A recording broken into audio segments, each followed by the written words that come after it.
This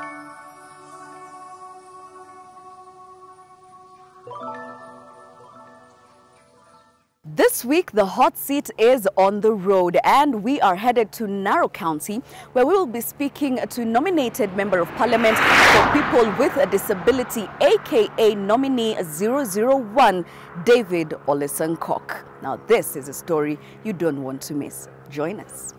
Karibu. Hata kama kuna corona, hapa hakuna corona. Hakuna corona. Iko Narok iko sawa. How are you? I'm fine. And this is who? Naserian. Rosemary Naserian. She's my daughter. She's at Multimedia University. Oh, good. Studying electrical and telecommunication engineering. Oh, wow. Okay, good. Na ile ni nguruwe. Tuko na nguruwe hapa, tunafuga nguruwe. Ndio hizo zinatoka tu everywhere. Ah, okay. And who is this? This one is Masi Sindalo. She's my daughter. Tunamuita MI7. MI7. MI7. You're MI7? Hebu niangalie. So, alafu is my father, but you know, no bana, hivyo sasa. That is soba. Hiyo ndio greeting ya Kimasai. Huwezi shika ya mkono kwa sababu ya heshima. Na huwezi pia mkaribia, kwa hivyo simama kando. Haya, salamia yeye sasa. Ukiwa somewhere hapa. Hapana hapa. Hapo. Haya. Sasa salamia. So soba. Good. Najibu soba. Najibu soba. Asante sana. Karibu Osim Country Lodge.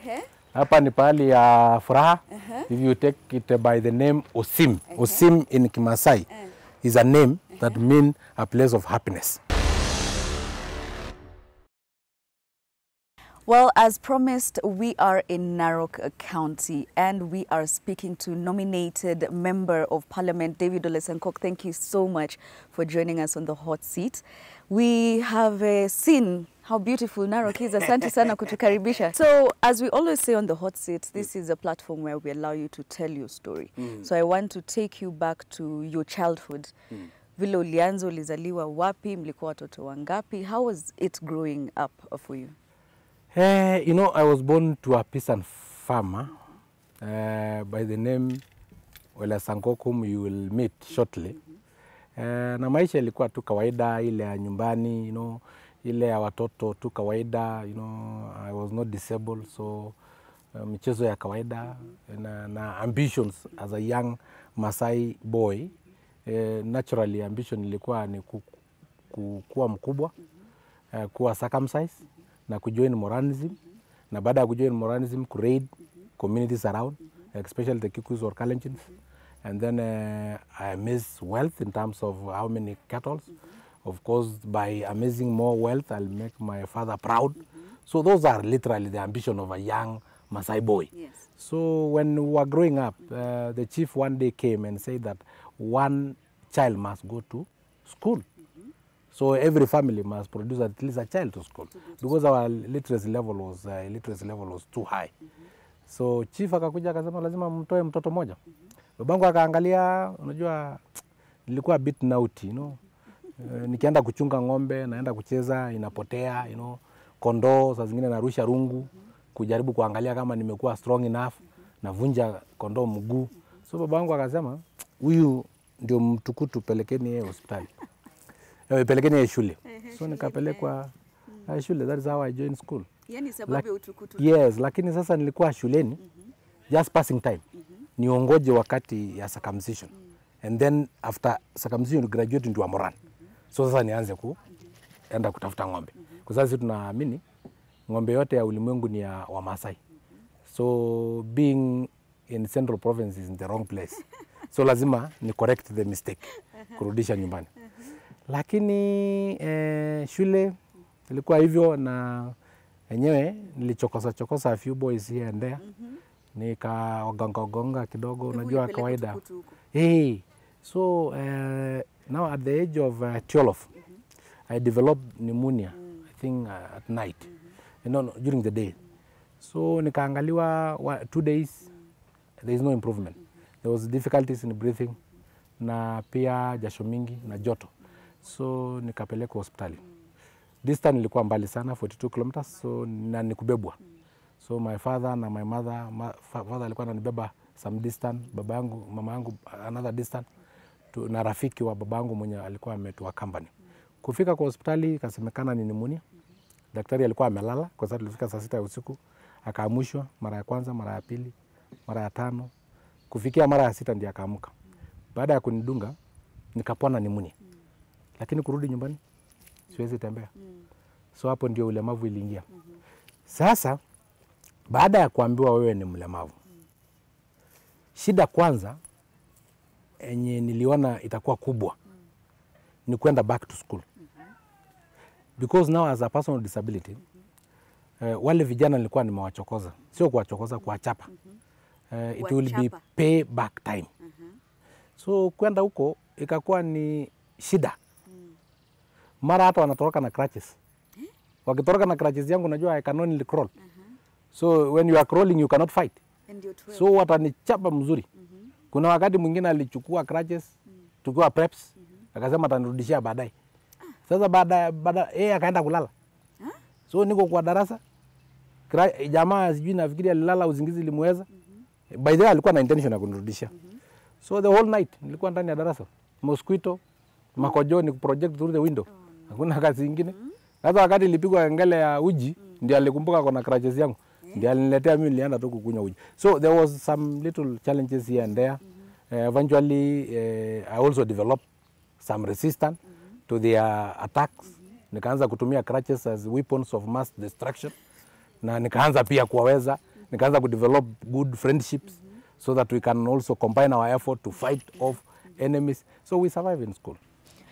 But for you as a person, sorry to cut you short. For you as a person, that change, what did it do to you? It was challenging. But as I told you, it was a blessing in disguise. Because for me, nikaanza kujiuliza, just a mere injection, how can it bring a total change in my lifestyle? I must study medicine so that nijue what happened. You know, at that time I could not have understood. Yes. But nikaanza kusoma kwa bidii because I want really to know. And anyway, I have no other option. Siwezi lima, siwezi chunga ng'ombe. So my option have become only one. Option A ni kusoma, B ni kusoma, C ni kusoma.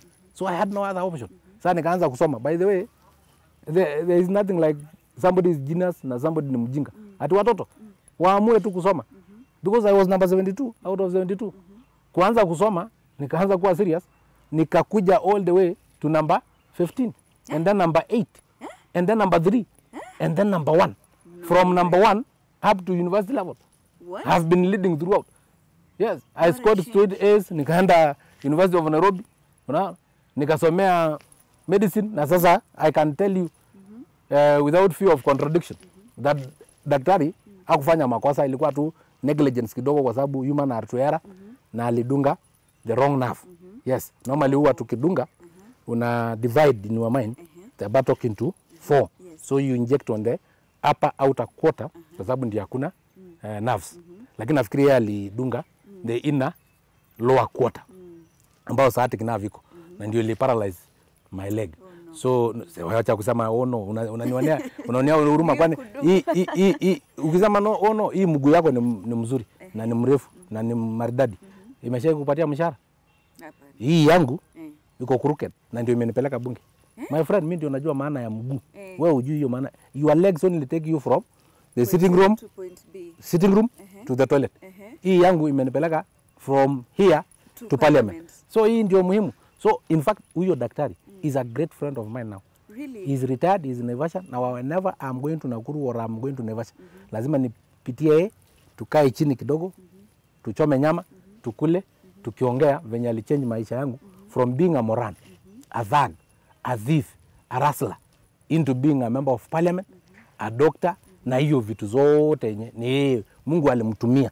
Lakini wakati huo ulikuwa unaona kama ni makosa. In fact, there was a day after nomination, I decided that I must thank God. Because surely, in Kimasai, a person with disability is referred to as Engoki. Engoki means a curse. Are you getting? So from a curse to an honorable member of the August house, So it was it's a blessing. Yes. So I decided, let me go and thank God in a crusade. Kulikuwa na crusade ya Prophet War. When I was going there, you know, you people, you don't see my abilities, you see my disability. No. You concentrate on my disability. No. That is what happened. So wakati wameniona, wananiambia mzee usikae pale, enda huko mbele ndio uombewe ndio mguu ipone. Nikatoka mbio. Ukatoroka. Hata nikakutana na pastor hapo kwa gate. Mwenye alikuwa na Biblia ni mfupi. Nikapita mbali naye, unajua pastors nao watasema pokea, usikie kurukuru, chuma imetoka na mguu imepona. Alafu kazi nayo Uhuru. Unajua Uhuru ataweza patia, kuna rafiki yake anaitwa Peter Mushiri, ako kwa wheelchair. Ikipona tu huyo ana replace na huyo. So there is already a replacement for me in case ikipona. So there is no, wacha waombe, ndavunja na nyundo. What a story. Wacha tuachie hapo sasa, twende tutembee nyumbani angalau, tuone familia, tuone umetuandalia nini. No problem. Yeah? Sasa we can walk pole pole. Ni walking distance hapa tu. Okay.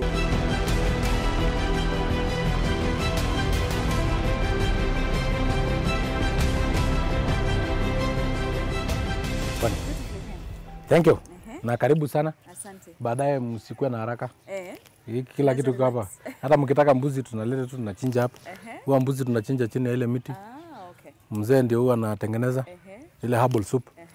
Hii miti ni ya kuhang nyama. Zote zinaangiwa in a way that hata chui ama paka ikikuja si hata itafikia lakini unajua zina hang. Sikienda hivi sasa haiwezi shikilia. Okay. Yes, so chui itaweza panda miti juu lakini haiwezi fanya anything. So nyama yetu hatuweka kwa fridge, tunaweka juu ya hii miti kwa shade. Okay. Haya, turudi sasa, tumetoka primary school, sasa tumeenda high school. So how was high school life for you? That time my father had sold karibu everything. Kujaribu kunisomesha, take me to school. Kwa sababu kabla sijaenda high school alikuwa na kondo 28 na ng'ombe 7. Alikuwa ameshauza ng'ombe 4, imebaki 3 na kondo ilikuwa imebaki 12. Nikamwambia mzee, pahali tunaelekea sitamaliza shule na wewe utakuwa umemaliza kila kitu yenye hata tungekula. So tutakuwa na kitu ya kukula. Ndakuwa nimemalizia hata watoto wengine their own destiny. Kwa sababu tukimaliza kila kitu na watoto, unajua mzee ako na bibi watatu. So watoto ni wengi kuliko kondoo ikichanganywa na mbuzi. So nikaambia wacha tu nijaribu kustruggle. So nikaanza kidogo kidogo kwa kuchona gunia ile ya ngano. Watu wakivuna ngano December. Mimi siwezi beba gunia ya ngano lakini nachona. Na yule mtu mwenye aliniajiri nichone, later akakuja kuwa shemeji wangu. Nilioa msichana wako wa kwanza. Anaitwa Njoy. So keepers Njoy akakuwa ananipeleka na gari yake, mimi nachona 20 shillings per every day. So kiasabu the whole duration ya December, which is almost 50 days. At least niko na kitu kidogo. Na wakati huo fees haikuwa mingi. Ilikuwa tunalipa 9,000 first term, second term ni around 5,000, and then third term ni 2,000. So ilikuwa saa zingine naweza jimanage. So ikakuwa hivyo, lakini kwa sababu ya stress, unajua ukipata stress you can do anything. When I was in Form 2, I led a strike. Yourself? Yes, kwa shule. Yani ngoja, ile utukutu ilikuwa nyumbani ikaenda primary school, sasa iko high school. Unajua you can take the man out of the village, but the village in him is very difficult to get out. You know? So why did you leave the strike? It's like a zebra. Hata ukipeleka wapi, lazima iko na stripe yake. So stripes zangu ni hiyo. So nikaamua ku lead strike so that tupatiwe sisi wote nini? Trousers. I think nilikuwa pia na pressure, stress, hakuna fees, niko na balance mingi. So nikaongea na wanafunzi, I convinced them. We decided hatuwezi vunja kitu yote ya shule. Kwa sababu sisi tu na wazazi wetu ndio watakuja kulipa. So nikaambia let us have an exodus. And up to now, Karicha High School, on 18th February, they celebrate the exodus. The exodus. Yes, it have been their calendar. So nikaamua wacha ni lead exodus. So nikaambia very early in the morning kila mtu atoke shule, everything. Kwa sababu nilikuwa chairman ya so many clubs, 5 of them. And I was a chairman of affiliation club. Nikaamua ile kantini ya shule ambayo ilikuwa inauzwa na wanafunzi, wanapata pesa ya kwenda trip. Nikaamua wacha ni run for 1 month. Ile pesa ndapata ndio ndakopesha kila mwanafunzi wenye ana tikiti as far as everybody get out of school. So tukaamka asubuhi tukaenda. Nilienda tu KBC offices, nikaandika ka synonymous letter ya kwamba tutarudi tu tukipatiwa trousers. So nikaenda, kwa hiyo nikapitisha chini ya mlango. Sisi tumeenda sisi wote. Walimu kuja asubuhi wanafikiri wanafunzi wako wanasoma sana because it was so quiet. Kujaribu kuangalia no student. Nobody ever knew that who led the strike. Oh, they didn't know it was you. No, they didn't know. So baadaye tumetangaziwa pia through KBC mrudi trousers mtapatiwa. Tukarudi tukapata successful strike. Tukapatiwa trousers. Lakini it was first term 18th February. Lakini nafikiri during mid-term or half-term ama recess ya April, wakati wanafunzi wameenda likizo, I think the headmaster, the late Chepkwony, alienda kununulia wanafunzi wachache pombe na wakaambiwa waambie nani alilead strike. Because si tukuja second term, mimi nimefika kwa gate naambiwa wewe usiende straight, enda kwa headmaster ama principal. Nasema sasa nilikuwa nyumbani nimefanya makosa gani? Kufika kwa principal ananiambia from all the indication you are the sole and only ringleader of that infamous strike. So I can suspend for a whole term. Lakini hukufukuzwa kabisa. Alini suspend for a whole term. Aliniambia you are good in academic. In public speech you have taken our school to provincial level. In science congress you have taken our school to provincial level through what I used to call a simple rat trap. Yenye nilitengeneza. So but the school cannot condone discipline. So nikaenda kwa mjomba wangu, brother to my mother, mwenye alikuwa Nairobi, anafanya kwa Investco Insurance Company. Nikaenda kwake. Nikamwambia tumeshindwa kuuza ng'ombe kwa sababu ni kiangazi, hatuna pesa ya kulipa school fees. Kwa hivyo nimetumwa nikuje unisaidie. Na unajua hakuna masimu, so you cannot confirm.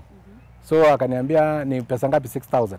Oh sawa, akanipatia 7,000. Ananiambia kesho ndakupeleka shule. Na mimi pia nilikuwa na 6,000 yangu nakwenda kulipa school fees. So ikakuwa 13,000. So the following day akanitoa Ngong, alikuwa na gari, akanipeleka Nyamakema ili aniweke gari ya kwenda Nakuru. In fact akalipa mpaka gari. Lakini sasa mimi wakati ameenda, mimi nikashukisha bag yangu, nikaenda Kikomba. Nikanunua nguo ya mtumba, bel. Nikaenda Kiserian. So nikaenda na mtumba nikakomboa nyumba ya 200 shillings ile ya mabati. Nikanunua stove, nikanunua vikombe mbili na nini, nikaanza kujipikia. Nikaanza kwenda open air market ya Kiserian kila Jumamosi na Alhamisi ambao ilikuwa siku ya soko. So nikienda nasimama juu ya bell na kutangaza haikomi haiyo rabab, haikomi haiyo rabab, unapata customers. Sasa siku ya kwanza hata niliuza 6,000 na ni bell ni ya 5,000. Yes. I made money. The whole of that time. I was in Kiserian. Open air market kila siku nikiuza mitumba.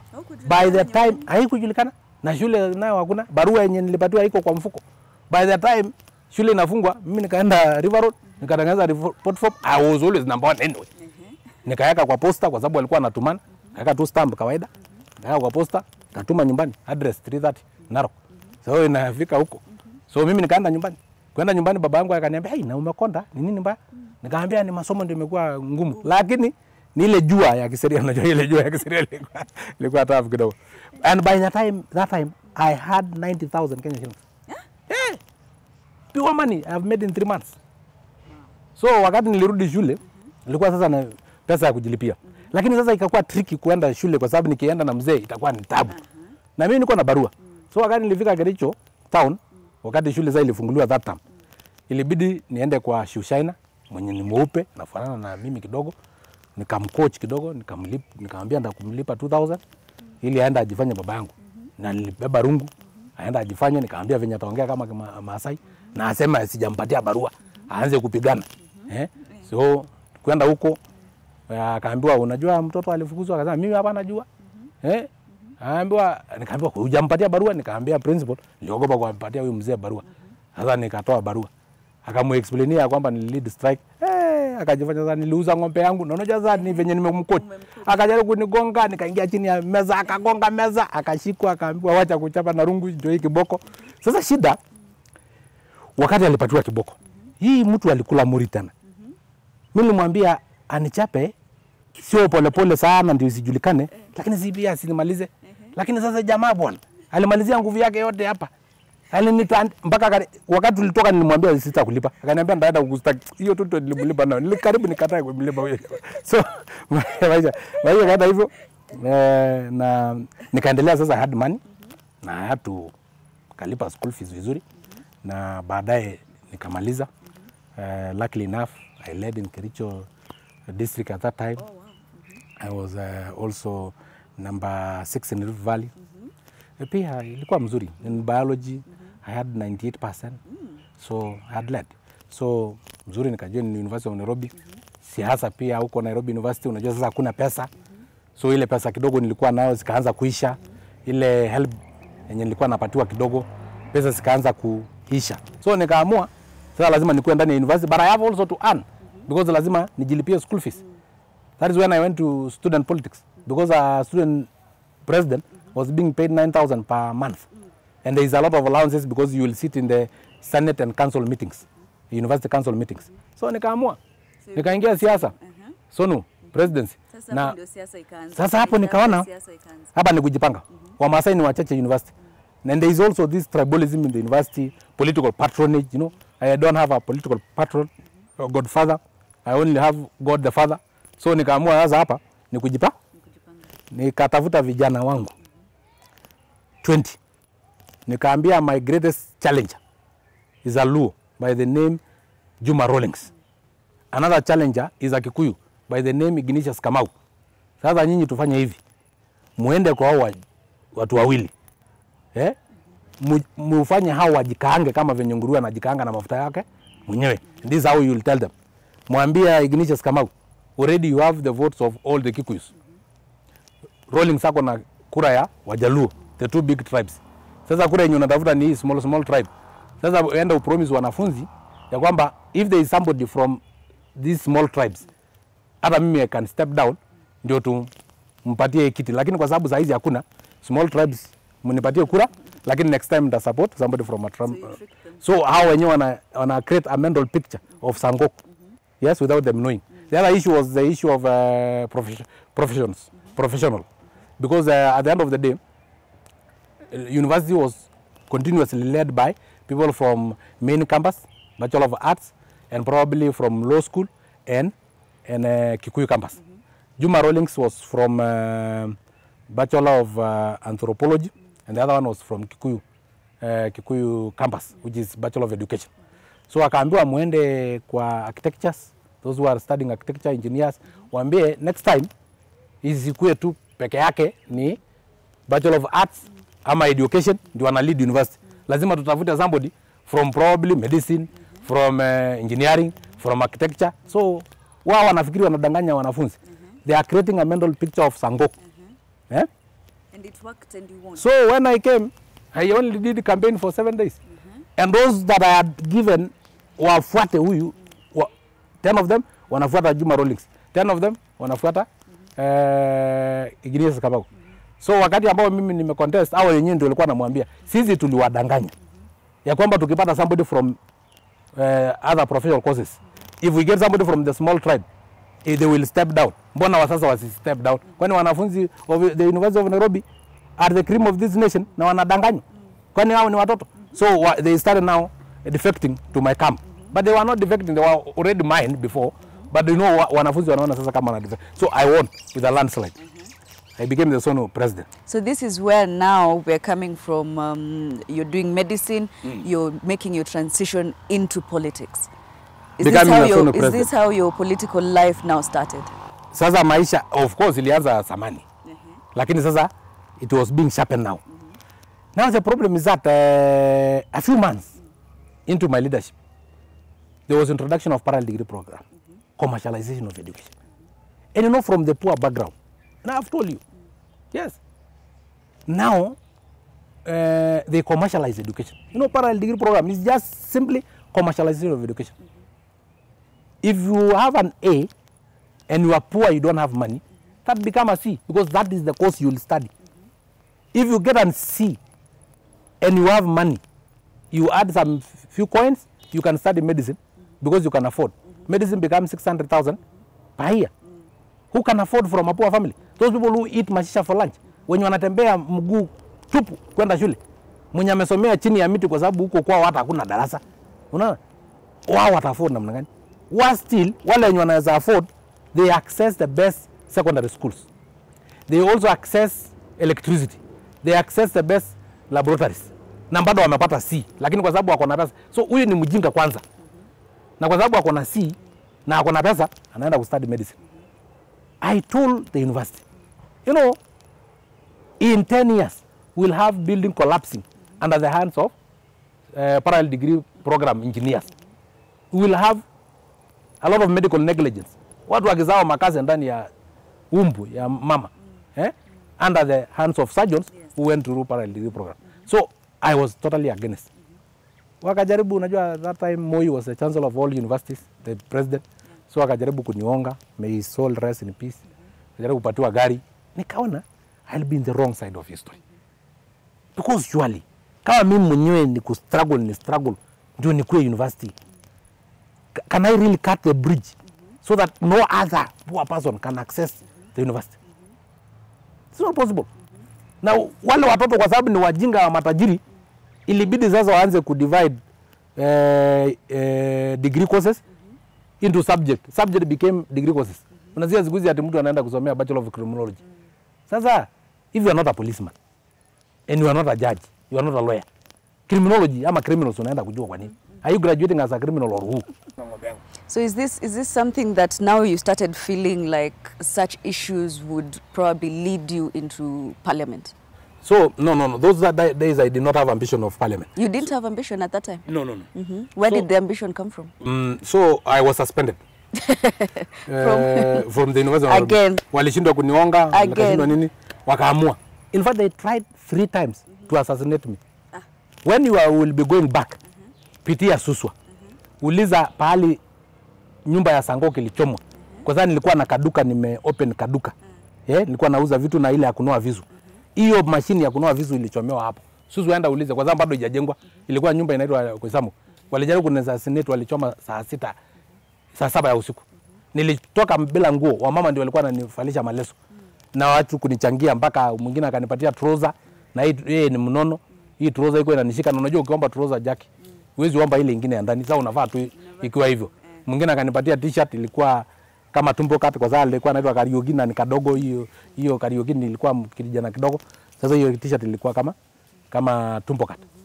Hata crutches walikuwa wamechoma, nikaamua wacha nipelekwe Kijabe Mission Hospital ndio niende ninunulie crutches. Watu wakachanga 3000. Later on, wakati waliona si kukufa, they suspended me. I can give you my letter of suspension. They had suspended me for 3 years. 3 years. Sasa mimi nika-appeal. Lakini wakati nilikuwa na appeal, Masai ni Masai, mimi siwezi sema uongo. Wakati wameniita pale wakaniambia parallel degree program kwa nini napinga, mimi nikaambia ukweli. Utapinga ukirudi hisi ndio kwa sababu ni wrong. Wakaniongeza 15 years na suspend. So mimi nikaona hii maneno imekuwa kali. Wanajaribu kuna assassinate everything. Nikatumia rafiki yangu alikuwa anaitwa Professor Igvat, our external examiner who come from Bergen University in Norway. Nikapitia Uganda, nikatoroka kwenda Norway for some time. But you know, it was the year 2000. And there was a change of regime in 2002. So I was just 2 years into my suspension. So Kibaki became the president. And you know, Kibaki was against Moi. I was suspended by Moi. What is the law of nature? An enemy of your enemy is your friend. Yes. Again, kwa Mwenyezi Mungu, unajua Mungu anafanya miujiza. Kibaki akakuwa kwa wheelchair, akakuwa kiwete pia. Sasa akaona ile maisha ya kuwa kiwete ni ngumu. Akasema wapi ile kiwete alifukuzwa University of Nairobi, rudisha yeye na wenzake. Wakatupatia government amnesty, tukakuja tukamaliza our respective degree courses. Irungu Kangata was my vice president. Yes. Murkomen was my chief campaigner in Parklands, and so many other. All of them are now, most of them are in leadership. So we thank God for that. So the political journey started from there. Okay. When I went back to the university, I didn't want anything to do with the student politics again, because for me, I serve only for one term. Because my role model is Nelson Mandela. I serve for one term, give my best, and then retire. When I came back to the university, they wanted me to become their chairman again. I said no. I had served my term of 7 months. Nilifungwa 11 times in those 7 months. Sasa mimi nimetosheka. Wacha wengine waongeze wanafunzi. I was also made by Uhuru the chairman of National Council for Persons with Disability in 2014.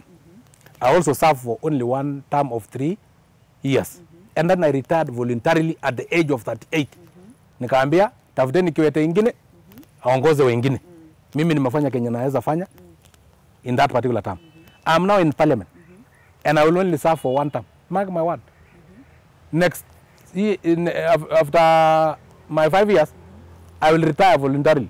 Nikuja nichunga ng'ombe, ama niende kazi ingine. You're planning to exit the political arena in 2022? Yes. Completely? Exactly. Because I've served in one term. And unajua sisi wote tuko tofauti. Mimi saa hizi parliament nimeshaongea 1000 times. Unasikia? Kuna mbunge ameongea 5 times. That guy need 50 years to match my level of contribution in parliament. Nimefanya everything yenye naweza within my power. I've given my all. Yes, in the representation of person with disability. I've done it with passion, zeal, with all my strength and with all my energy. If I'm given again after 2022, it will be repetition. So why do I repeat? There's somebody else who is even more qualified than me. Let them come there. When I was the SONU chairman, I did all I can. I was against the parallel degree program. I made sure that students are comfortable in the campus. Let somebody else do, because kichwa moja haiwezi maliza akili yote. Wacha mtu mwingine. What mark would you say then you are leaving as having served in parliament as a nominated member? I'm telling you, if we start now, We won't finish. We won't finish today. Let me first of all start as a student leader in the University of Nairobi. The greatest mark is that I'm in the right side of history. I was against commercialization of education. I made an opportunity for any other poor child to have education in the university. Now, National Council for Persons with Disability, if I start counting my mark that I have left, persons with disability in this country don't pay taxes. They import vehicle, duty free. Kenya Sign Language, TV yote, siku hizi kuna sign language. Kenya Sign Language is the 3rd official language in the country. It became the 3rd official language while I was there. Unasikia? There is a unit in the training of architects and engineers that is disability accessibility. That lazima wafanye mambo ya walemavu wakisha kuna ramp so that person with disability can be accessible to any building, all buildings. Because I decided not confrontational. Because if I could have closed all the buildings that are not accessible to person with disability, will stop our economy. Unasikia? Nikaamua, no. Let me inculcate it in the training. So there is that unit. Yes, when it comes to parliament, my friend, I can't even count. In every ministry, department and agency of the government, during performance contracting, there is an indicator of disability mainstreaming. Meaning utaulizwa swali kama ministry, department or agency, watu wangapi walemavu mmewaajiri, is your offices accessible, and so on. Unasikia? Representation. We have made sure that there is representation of persons with disability in every sphere of life. Dr. Chomba, National Gender and Equality Commission, is blind. Dr. Washington Opio, who is an Ombudsman, Commission on Administrative of Justice, is deaf. We have even tried to balance the categories of persons with disability because I believe we are the 43rd tribe of Kenya with so many clans. So clan ya albinism, clan ya hearing impairment, that is the deaf, the clan of the blind, the clan of physically disabled, those on wheelchair, all of them must be represented in the national cake. Yes. Peter Mushiri is the chairman of National Council for Persons with Disability. He's on a wheelchair. So we have even balanced. So there's a lot that I can tell you we have really done. But now speaking of representation, and thank you for that, this is now gains for the persons living with disability. But now the debate you are having in Parliament right now is the affirmative action, the 2/3 gender rule. What's happening there? Why is it not working? Why can't... Jackie, I'm sorry, Jackie, to disappoint you. What a man can do, a woman can do even better. Isn't what you say? Yes. So why don't you do better in campaigns and win your own seats? You know, there is nothing like a weaker sex. I could have supported the 2/3 gender rule when it came to the floor of the House. But I told you, fellow women, give us a total breakdown of which women will be nominated for the gender top-up slots so that we are not creating soft landing spots for the regular, you know, so that we can be recycling. Those who have been there in the apex or in the leadership. I told them, let us have a breakdown. And even I gave them a formula. 30% of those slots for women with disabilities. 30% for women who are youth. 30% for women who are from rural areas. And then the 10% we can now leave for the loiterers of Nairobi, who massage their way into National Assembly and massage their way into the Senate. You know, let us speak the truth. Some of them use their beauty to convince the party leadership to give them those slots. And beauty is not a characteristic of leadership. You know, there are women who can represent fellow women. Ule mama mwenye amebeba mtungi kwa mgongo anajua umuhimu ya tap water. Ule mama mwenye ameenda kufetch kuni, firewood, amebeba kwa mgongo 20 kilometers, anajua umuhimu ya last mile connectivity. Ule mama mwenye amesaa kama my wife, mtoto wa kwanza alizalia kwa ngozi ya ng'ombe kwa Manyata. Because I married before I went to the university, by the way, when I was in the university, by the way. Mtoto wa kwanza alizaa kwa Manyata kwa ngozi ya ng'ombe, akisaidiwa na traditional birth attendant who was my grandmother. Unasikia? Huyo mama ndiye anajua umuhimu ya free maternity. Huyo mama ndiye anajua umuhimu ya kuwa na health centers equipped with maternity wards in every location. So you feel women are not doing enough women are just making noise and they are not being genuine. They should tell us in this gender top-up, tutapatia women kina nani, so that we support. But as far as there is no that breakdown, there is no percentage for women with disabilities, there is no percentage for women who are youth, there is no percentage for women who are from rural areas, I will never support. So integrity should apply to all. It will apply to everybody. But yet at the same time, you support the dissolution of parliament? Yes, I support the dissolution of parliament kwa sababu kwanza hii bunge imepoteza mwelekeo. In the past constitution, the president was a sitting member of parliament.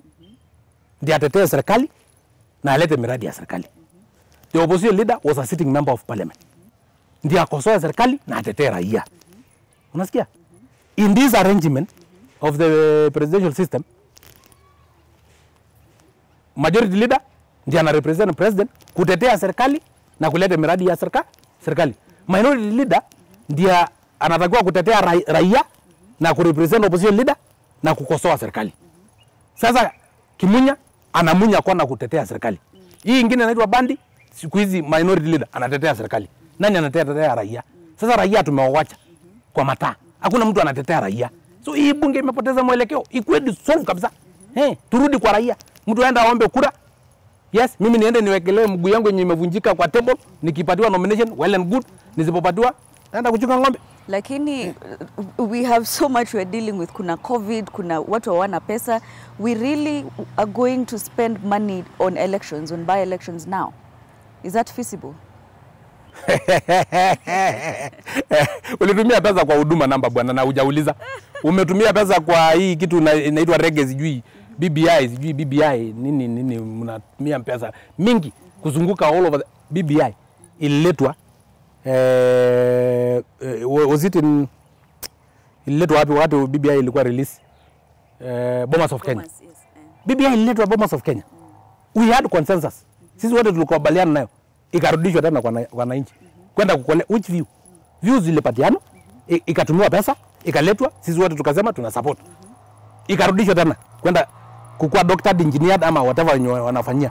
Ndio walete tena. Hiyo pesa mbona we complain about that money? Afadhali turudi kwa uchaguzi. Turudi kwa wananchi kwa sababu kama impote, yani mwananchi afadhali upoteze pesa. Lakini kuwe na mtetezi. Sasa hamna mtetezi. Opposition leader hawatetei. Sisi wenyewe tuko serikali. Tutafanya kenye tunataka. Ile 8% ya VAT nani alitetea raia? Unaona? Hakuna mtetezi ya raia bwana. So afadhali hata wapoteze pesa lakini wafanye. Hii pesa yote yenye imeibiwa COVID-19 ingetosha. Yes. Hii pesa lakini hata kama ni serikali iko pamoja mnasema Hustler Nation ndio inatetea raia sasa. Ama kunaendaje? Sasa wewe I'm nominated by Jubilee Party. Yes. To represent Jubilee Party. Yes. And I should be loyal to my president. I must be loyal to my president. So nataka ukisema nitapinga bill ya president, the appointing authority. You want me to bite the hand that feed me? I cannot. I cannot. Ndatetea. Kwa sababu wananchi watu wenye walikuwa supposed kuwatetea, Raila and his troops, wameamua kuja kwa meza. Tukule wote. Badala ya kutetea raia. Sasa mimi naambia raia afadhali msupport dissolution of parliament.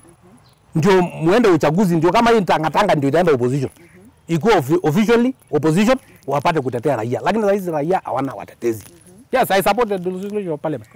Completely 100%. Now that let's go back to your saying that you will not want to be back in politics after 2022. Yes. What next for you? For a human being? In general. Are you asking me not next? As a leader. By the way, being a member of parliament is not my profession. It is not. Yes, I have a profession. I have a life. You know, my children need me. They need me to be with them. My cows need me. Nguruwe yangu inanihitaji, biashara inanihitaji. I'll go back to business. There was also a promise of the seat in the United Nations as an African special advisor on disability issues. If I succeed and get that one, well and good. If I don't get, ndakuja kulima, na ndakuja kuchunga ng'ombe, na ndakuja kufanya biashara yangu. Hii haina shida. Yes. So okay. I want to exit, by the way. Yes. Completely. By the way, I'll exit. I'll not go for a second term. All right. As we wind up. I rarely go for a second term. Oh yeah. As we wind up, we're curious to know, where did this idea of your trademark green outfit come from? Now you are there. First, my suits are green in color, laced with the flag of Kenya. The green color represents the environment. You have seen, you have come to my home. Are you seeing green? Completely. The compound is green. Everything is green. The fruits are there. Sipokuwa hizi avocado haikuiva, mngekuwa mnakula. Unasikia? Umeona kwa hoteli, the same country lodge. Everything is green. Yes? The environment is green. Because I support the conservation of the environment.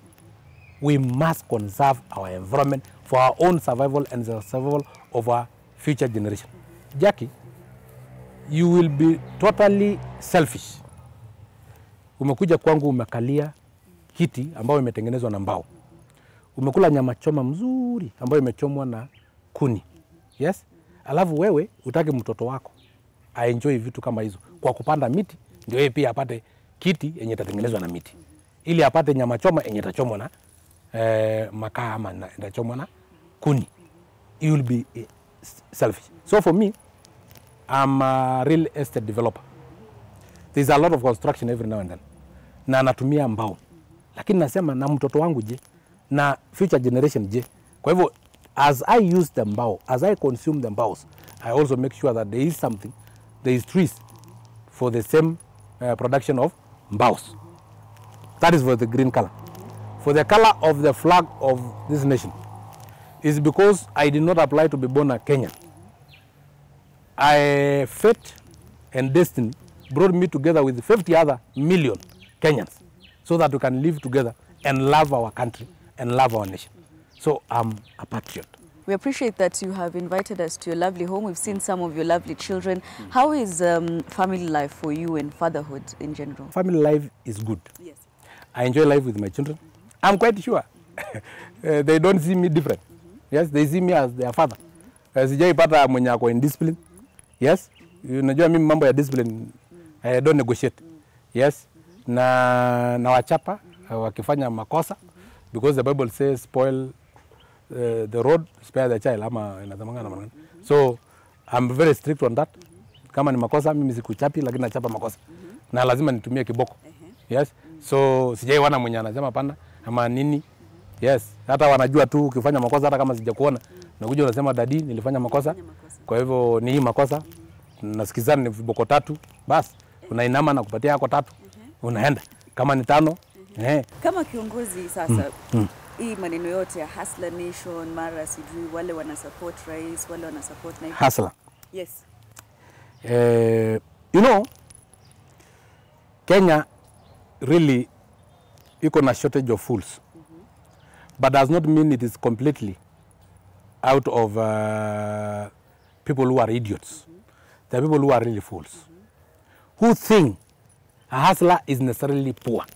I've told you, a hustler is somebody who have worked or who is working his way up. Yes, you can be at the beginning of hustling. You can be in the middle of hustling, or you can be at the apex of hustling. So somebody should not tell us William Ruto ako na mali, sio hustler. He's a hustler kwa sababu alitembea barefooted to school. Aliuza kuku. Unasikia? Ali hustle his way up. Hata tunataka kupatiana motisha kwa wale ambao labda bado wako chini, ya kwamba hata sisi tulianzia hapo, sisi ni hustlers, na kwamba ukihustle, your hustle will not be in vain. And that is why we are fighting as a hustler nation, that this country should give an equal opportunity. And that is what I was doing in the university when I was against commercialization of education. Should give an equal opportunity to the sons and daughters of peasants and to the sons and daughters of the former presidents or the former members of parliament. All of us, everybody should be given an equal playing ground. Na watu wakifikiri tukienda kutoa, some of us have an attachment to kanisa. You know, persons with disability in this country, most of them, before the 2003 coming into effect of the Act of Parliament, Person with Disability Act of Parliament, kila kitu yetu tulikuwa tunadepend kanisa. Saizi 80% of our schools, special schools, are from the church. Sponsorship of children with disabilities, 80% is from the church. Na church sio pesa ya pastor, ni church, ni philanthropists, watu wenye wanatoa sadaka ama wanaenda kuchangia hiyo kanisa.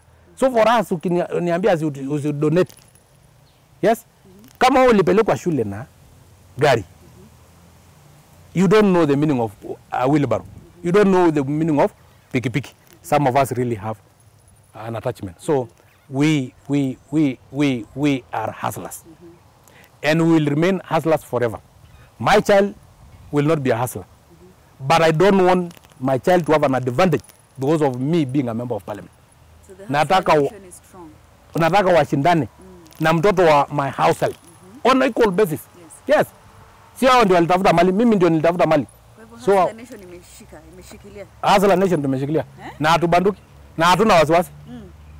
Although kulikuwa na watu walikuja kutustua, kuna kamzee mwingine alikuja hapa kunistua ati nisipotukana naibu wa rais ndaona chamta makuni, nisipo denounce tang ndaona chamta makuni, nda sijui atanitoa kwa committees, ati sijui nini.